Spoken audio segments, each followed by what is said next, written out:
আসসালামু আলাইকুম রহমতুল্লাহ। ভিডিওটা স্কিপ করবেন না, সম্পূর্ণ ভিডিওটা দেখবেন।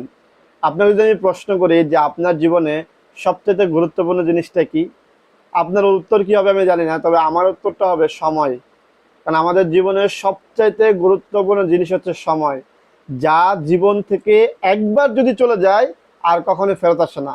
মনে রাখবেন, আপনি যদি টাকা পয়সা একবার চলে যায় আপনি আবার সেটা পাবেন, কিন্তু এক সময় যা জীবন থেকে একবার যদি অতিবাহিত হয় আর কখনোই সেটা ফেরত পাওয়া সম্ভব না।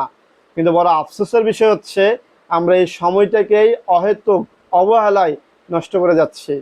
তাই আমি আপনাদের কাছে অনুরোধ করবো যে নিজের সময়কে কাজে লাগান। বিশেষ করে যারা বর্তমানে নবম দশম শ্রেণী বা একাদশ দ্বাদশ শ্রেণীতে অধ্যয়নরত ছোট ভাই বোনেরা আছো, তোমাদের কাছে অনুরোধ করব যে তোমরা এখন উত্তম সময়ে বসবাস করছো।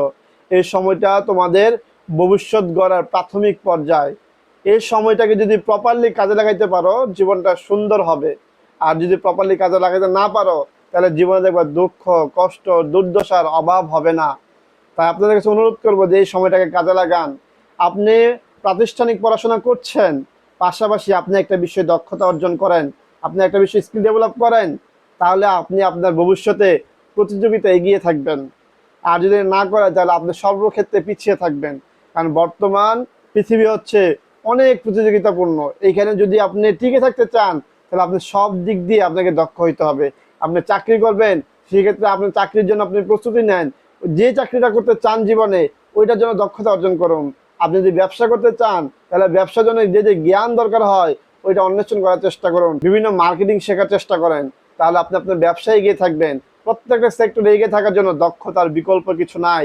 তাই আপনি দক্ষতা অর্জন করেন। আপনাদেরকে রিকোয়েস্ট করবো যে সময়গুলোকে ধ্বংস করেন না, সময়গুলোকে কাজে লাগান। যে সময়টা আছে সময়টা একবার যদি চলে যায় সারা জীবন আফসোস করলো ওই সময়টা কিন্তু ফেরত আসবে না।